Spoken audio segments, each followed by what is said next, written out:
जय हिंद साथियों, कैसे हैं? मैं नदभास स्वागत करता हूं आपके अपने एसएससी मेकर परिवार में। उम्मीद है कि बहुत अच्छे होंगे और जैसा कि आपको पता है भी क्लास आपकी शुरू हो चुकी है, तो जुड़ जाइए साथ में। आज हम बात करेंगे मिक्स सेट की, यानी कि आपको पता है मिक्स, और चूंकि ये आपको पता है भाई सेट जो है वो आपका पहला होने वाला है, ठीक है। और यहाँ पे अगर हम बात करें तो आज से एक बार फिर से स्टार्टिंग करते हैं, है ना। आज से स्टार्टिंग कर देते हैं। और इसमें क्या है कि अभी तक यानी कि हम जो है सब्जेक्ट वाइज चल रहे थे, तो आज से सब्जेक्ट वाइज ना होकर हम लोग जो बात करेंगे वो यानी कि मिक्स क्वेश्चन होंगे, जैसा कि हमेशा होता है। आइए देखते हैं पहले क्वेश्चंस पे। कह रहा है भारतीय राष्ट्रीय आंदोलन जो है गर्मपंथियों के प्रभावाधीन आया। अब आपसे क्वेश्चन कह रहा है कि जो आईएनसी है, इंडियन नेशनल कांग्रेस जो है, वो कब प्रभाव में आ गया भारतीयों के, या सॉरी गर्मपंथियों के कब प्रभाव में आ गया, ये क्वेश्चन आपसे पूछा जा रहा है। तो कब आ गया भाई बताइए? 1906 या 1909 या 1914 या 1919 के बाद। तो देखो यहां पे अगर हम बात करें आईएनसी, आईएनसी मतलब इंडियन नेशनल कांग्रेस की स्थापना कब होती है? 28 दिसंबर 1885 को। अब स्थापना के बाद क्या होता है, धीरे धीरे समय आगे बढ़ता है, धीरे धीरे समय आगे बढ़ता है। देन आफ्टर क्या होता है कि इस कांग्रेस के दल में कई सारे नए यानी कि आयाम जुड़ते जाते हैं, यानी कुछ नरम लोग आ जाते हैं, कुछ गरम लोग आ जाते हैं। नरम और गरम का मतलब क्या होता है? अलग अलग स्वभाव के लोग। यहां पे आंसर क्या हो जाएगा? पहले क्वेश्चन का आंसर हो जाएगा 1906 के बाद। क्यों होगा जरा समझिए। क्योंकि आपको पता है भी 1905 में क्या होता है? बंगाल का विभाजन। 1905 में क्या हो जाता है? तो बंगाल का विभाजन हो जाता है। 1905 में बंगाल का विभाजन। तो बंगाल का विभाजन जब होता है, इसके बाद थोड़ा सा विद्रोह की भावना भड़क उठती है कि भाई ये कैसे होगा, है ना, ऐसा नहीं हो सकता, है ना। तो ये सब चीजें सामने आती। दूसरा अगर हम बात करें यहाँ पे 1909 क्या है, तो 1909 में मार्ले मिंटो सुधार अधिनियम। 1919 में क्या है? मॉन्टेग्यू चेम्सफोर्ड, मॉन्टेग्यू चेम्सफोर्ड, ठीक है, हाँ, मॉन्टेग्यू चेम्सफोर्ड। तो मॉन्टेग्यू चेम्सफोर्ड है, तो ये आपको ध्यान देना है। क्लियर है? चलिए क्वेश्चन नंबर सेकेंड। निम्न में से किस एक को लाला लाजपत राय ने अपना राजनीतिक गुरु बनाया था? भाई निम्न में से कौन है जिसे लाला लाजपत राय ने अपना क्या बनाया था? राजनीतिक गुरु। अब ये राजनीतिक गुरु कौन है भाई, आपको बताना है। देखो जैसे कि अगर हम बात करें कि अलग अलग थे, जैसे गांधी जी के भी पॉलिटिकल गुरु थे, है ना, जैसे हम आपके हैं। तो इस तरीके से गांधी जी के कौन थे? तो जी के गोखले। कौन थे?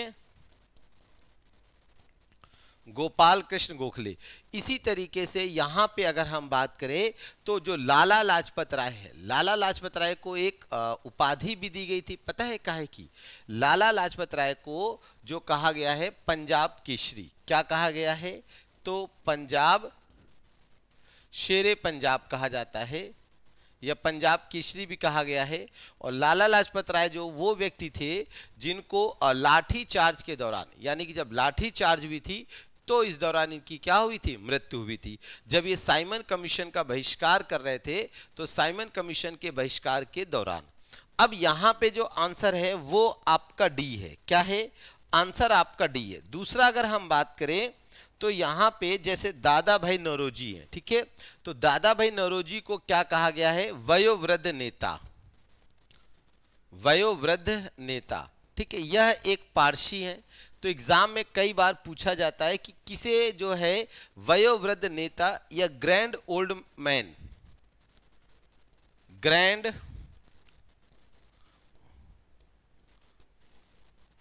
ओल्ड मैन स्टोन किसे कहा गया है? तो ये इन्हीं को कहा गया है, दादा भाई नौरोजी को कहा गया है। चलिए क्वेश्चन नंबर तीसरा देखते हैं। निम्न पंक्तियों को किसने लिखा? कि सरफरोशी की तमन्ना अब हमारे दिल में है और देखना है जोर कितना बाजुए कातिल में है। तो बताइए भाई ये किसने आपका कहा है, जो लिखा है? तो ये भाई लिखा है राम प्रसाद बिस्मिल। किसके द्वारा लिखा गया है? तो ये लिखा गया है राम प्रसाद बिस्मिल। ध्यान दीजिएगा, तो राम प्रसाद बिस्मिल के द्वारा है कि सरफरोशी की तमन्ना अब हमारे दिल में है ना। अब आपने देखा होगा फांसी पे जाते समय ये लोग गाना गाते हैं ना। चलिए, मुद्रा की पूर्ति में परिवर्तन किसके द्वारा किया जाता है? मुद्रा की पूर्ति। अब मुद्रा की पूर्ति क्या होती है? सप्लाई इन करेंसी, ठीक है। अगर मान लीजिए जैसे आपका मार्केट है, मार्केट में अगर मान लीजिए मुद्रा अगर लगातार नहीं आएगा तो कैसे काम होगा भाई? मुद्रा आपकी आनी चाहिए ना कंटिन्यू, लगातार। तो मुद्रा में जो ये चेंजमेंट होता है ये किसके द्वारा यानी किया जाता है, ये आपसे पूछा गया है। गवर्नमेंट है, सेंट्रल बैंक है, या कमर्शियल बैंक है? कौन होगा? बोलो भाई। तो यहां पर याद रखिए, यहां पे सभी हो जाएंगे। ऑप्शंस क्या हो जाएंगे? सभी। सरकार के पास भी कई सारी चीजें होती हैं। कभी कभी सरकार, आप देखते हो ना कि सरकार क्या कहती है कि हम जो है इस बार चुनाव जीत जाएंगे तो हम सबके खातों में पैसा भेजेंगे, है ना। इसी तरीके से सरकार अलग अलग यानी कि बात करती है। वाणिज्यिक बैंक या बैंक भी क्या होते हैं, वो आपको कम इंटरेस्ट पे आपको क्या देते हैं? पैसा देते हैं। तो ऐसा है। क्लियर हो गया? चल, क्वेश्चन नंबर 5 है आपका, मैकमोहन रेखा निम्न में से किन दो देशों को अलग करती है? आपको बताना है मैकमोहन रेखा निम्न में से किन दो देशों को अलग करती है। भारत म्यांमार है, भारत पाकिस्तान है, भारत अफगानिस्तान है, या भारत चीन है? तो देखो यहां पे आप लोगों ने पढ़ा है भारत पाकिस्तान के बीच में रेड क्लिफ, क्या पढ़ा है? रेड क्लिफ पढ़ा है ना। इसी तरीके से जो मैकमोहन रेखा है वो आपके किसके किसके बीच है? तो ये आपके भारत और चीन के बीच है। इसके बीच है भारत और चीन के बीच है। आप लोग अक्सर सुनते रहते हो जैसे बार बार जैसे एलओसी और एलएसी, है ना, ये विवाद भी सुनते हो। तो हमेशा जब एलएसी की बात होगी तो भारत और चीन के बीच में होगी। एलएसी का मतलब हो जाएगा लाइन ऑफ एक्चुअल कंट्रोल, ठीक। और जब एलओसी की बात होगा बेटा तो लाइन ऑफ कंट्रोल, ठीक, याद रखिएगा, है ना। अच्छा, जो पहली बार आया है एसएससी मेकर पर वो चैनल को तुरंत ही क्या कर लेगा? सब्सक्राइब कर लेगा, ठीक है। और फिर यानी कि लाइक शेयर भी कर देगा। यहां आपको हमने वही चीज यहां पर दिखाई है। आप जरा यहां पे देखेंगे जो रेड वाला एरिया है ये ही अक्साई चीन है और इसी को कहा गया है एलएसी, ठीक है। हाँ, यानी जो चीन है वो कह रहा है हमारा यहां से है, ठीक, लेकिन हमारा कहना है कि ना बाबा ये जो है ये पूरा भारत का है, ठीक। तो जो ये रेड वाला हिस्सा है यही आपका एलएसी है, यानी कि लाइन ऑफ एक्चुअल कंट्रोल। इसी को लेकर बार बार जो हो रही है लड़ाई, यानी कि जो बात सामने आ रही है। चलो, लक्षद्वीप कहाँ स्थित है आपको बताना है। और भाई जिन्होंने अभी तक नहीं किया है सब्सक्राइब तो कर दीजिए चैनल को, है ना, बेल आइकन दबा दीजिए, नोटिफिकेशन आए। और यहाँ पे आप देखिए रोज यानी कि शाम को 6 बजे क्लास होती है। आपने देखा होगा, ठीक है, हम कहीं भी रहें अगर लाइव नहीं ले पाते हैं तो हम आपके लिए रिकॉर्डेड कर देते हैं ताकि आपका समय खराब ना हो। समझिए हम आपके प्रति कितने सजग हैं। आपको भी इसका यानी कि दिखाना चाहिए, आप भी बिल्कुल दिखाइए कि लगातार मेहनत करिए ताकि सफल हो जाइए। अब देखो जैसे यहां पे भारत है, ठीक, तो ये आपका है बे ऑफ बंगाल, क्या है? बे ऑफ बंगाल। और ये है आपका अरब सी, क्या है भाई? अरब सी, ठीक। तो यहां पर लक्षद्वीप समूह स्थित है। कहां स्थित है? अरब सागर में, खंबात की खाड़ी में, मन्नार की खाड़ी में। तो देखिए दो बार कंफ्यूजन होता है। जैसे एक होता है अंडमान निकोबार, क्या होता है? अंडमान निकोबार, ठीक है। तो जब अंडमान निकोबार आए तो आ से अंडमान, आ से आगे, फिर से सुनिए, आ से अंडमान, आ से आगे, यानी कि जो आपका यहाँ पे दिखता है इस तरीके से, यहाँ दिखता है ना, तो ये है आपका अंडमान। क्या है? अंडमान निकोबार। तो अब दो ही है, एक है आपका लक्षद्वीप।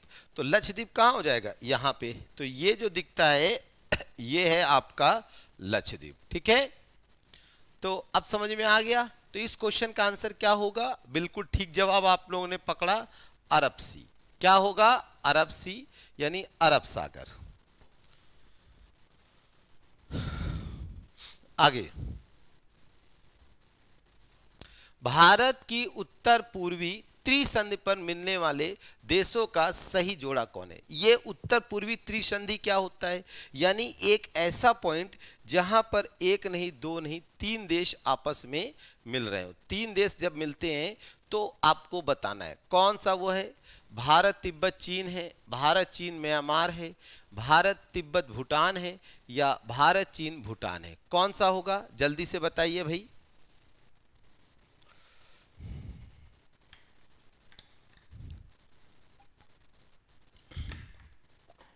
देखो, तो आप लोग जब भारत का नक्शा इस तरीके से बनाओगे,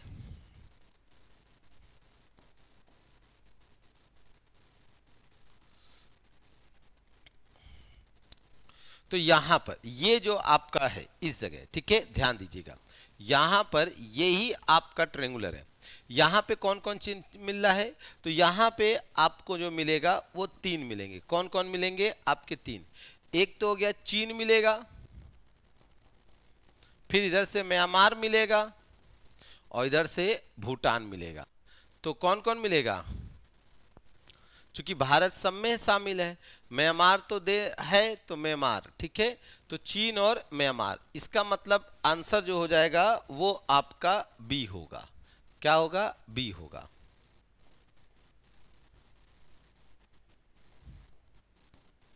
समझ में आ गया? चलो आगे बढ़ते हैं। सर्वप्रथम इंडिया शब्द का प्रयोग भारत के लिए किस भाषा में किया गया? भाई सर्वप्रथम इंडिया शब्द का प्रयोग जो है भारत के लिए किस भाषा में किया गया आपको बताना है। उर्दू है, फारसी है, ग्रीक है, या अरबी है? तो कैसे किया गया है जल्दी से बताना है आपको। In which language was the word India first used for? ठीक है, तो जल्दी से बताइए। तो आंसर हो जाएगा आपका ग्रीक।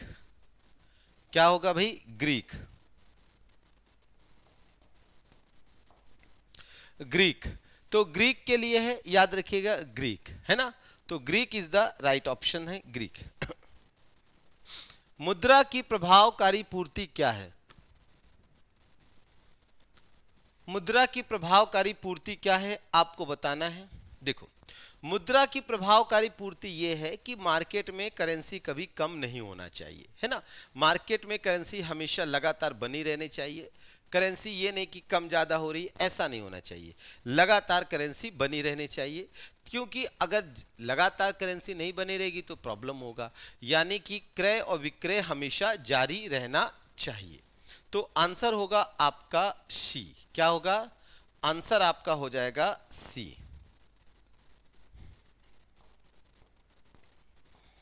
ठीक है,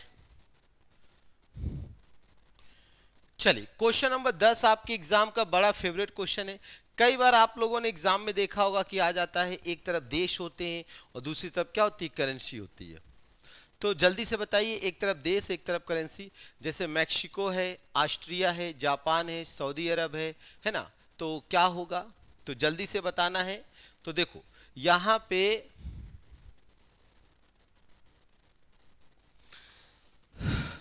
अगर हम बात करें तो जापान की येन यानी सी का वन एक ये है, एक ये है। फिर आपसे कह रहा है सऊदी अरब। सऊदी अरब में क्या चलता है? रियाल, यानी डी का 3। तो डी का 3 ये हो जाएगा गलत, यानी कि बी आंसर सही होगा। इसका मतलब ये हो गया कि ए का 2। मैक्सिको में चलता है पेसो। मैक्सिको में क्या चलता है? पेसो। और ऑस्ट्रिया में चलता है शीलिंग। ऑस्ट्रिया में क्या चलता है? शीलिंग। यूपी विधान परिषद में कुल सदस्य कितने हैं ये आपको बताना है। तो बताओ भाई कितने सदस्य हैं यूपी जो है विधान परिषद में? अगर यहाँ पे हम बात करें तो देखो जैसे यूपी है, ठीक, तो यूपी में जो विधानसभा है,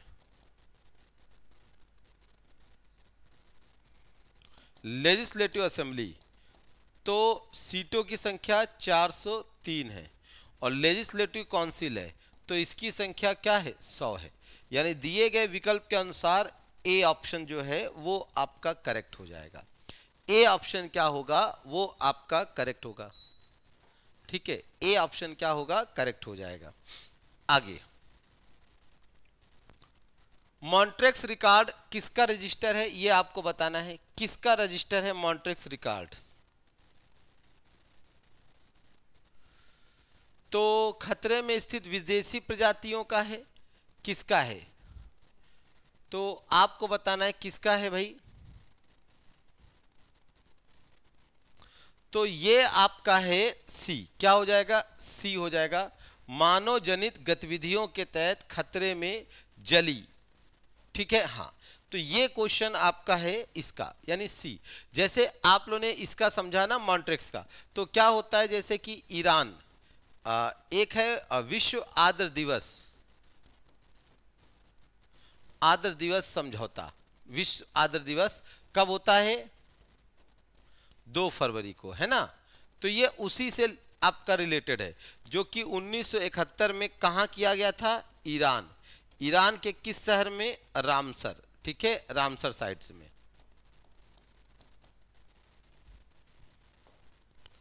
सी आंसर हो जाएगा।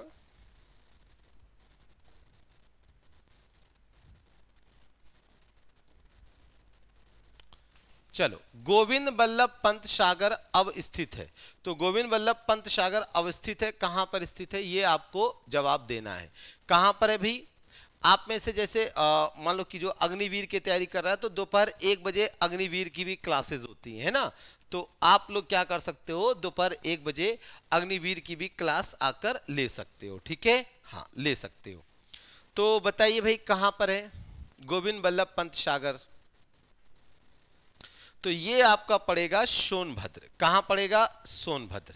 अच्छा, सोनभद्र जो है एग्जाम में कई बार आता है, क्यों आता है जरा समझिए। सोनभद्र कितने राज्यों से सीमा साझा करता है,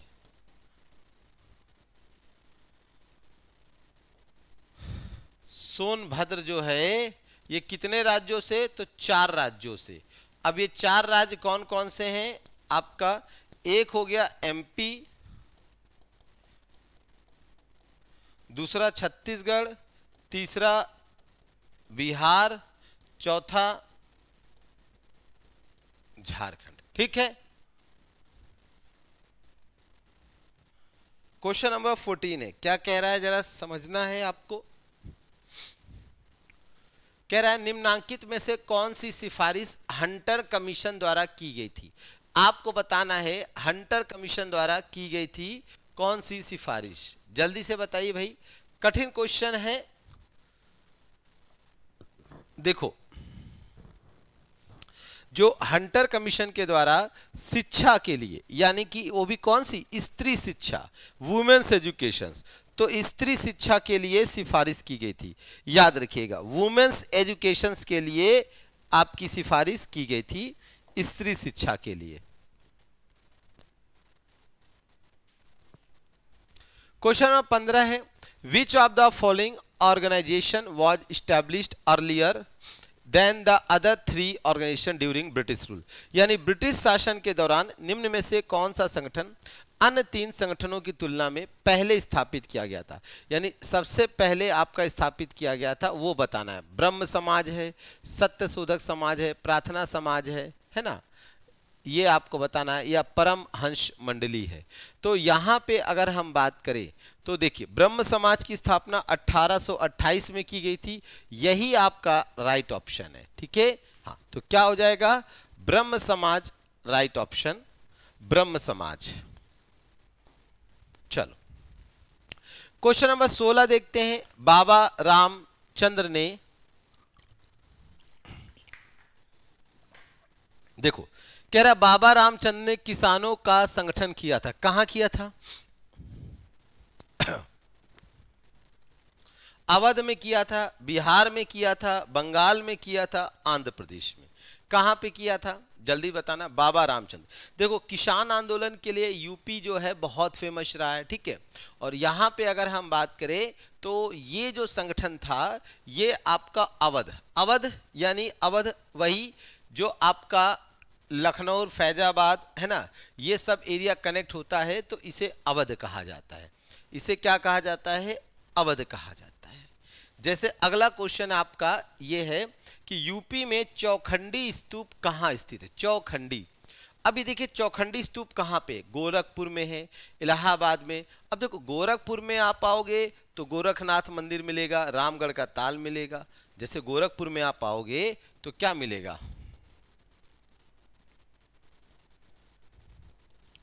गोरखनाथ टेम्पल, और क्या मिलेगा, रामगढ़ का ताल। और भैया क्योंकि कारण क्या है, यहीं से योगी जी है इसलिए इंपॉर्टेंट है, इसको याद रखिए, है ना। इसी तरीके से इलाहाबाद में, तो इलाहाबाद में क्या है, त्रिवेणी, त्रिवेणी क्या है, संगम। इसी तरीके से जो कौशाम्बी है या सारनाथ, सारनाथ को मृगदाब या ऋषिपत्नम भी कहा जाता था। और 17वें क्वेश्चन का जो आंसर होगा वो यही होगा, सारनाथ।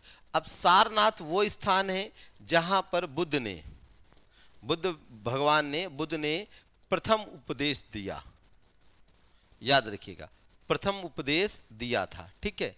तो वो स्थान आपका सारनाथ है, ठीक है। बुद्ध ने अपना पहला उपदेश दिया था। चलिए क्वेश्चन नंबर 18 क्या कह रहा है, महाजनपद काल में अयोध्या निम्न में से किन जनपद की राजधानी थी। आपको बताना है अयोध्या जो है वो निम्न में से किस जनपद की राजधानी थी। हस्तिनापुर है, कुरु है, कलिंग है या कौशल है, किसकी थी राजधानी, ये आपको बताना है। तो अक्सर सुना होगा कौशल नरेश, सुना होगा कौशल नरेश, सुना है ना। तो किसकी राजधानी थी, देखो कलिंग जो है ये तो किसी की नहीं थी, कुरु जो है आपका हस्तिनापुर चला जाता है, इंद्रप्रस्थ, ठीक। तो यहां आंसर क्या हो जाएगा, कौशल नरेश। किसकी है, कौशल नरेश। क्वेश्चन नंबर 19 है, कठिन है क्वेश्चन, पढ़िए भाई क्या कह रहा है।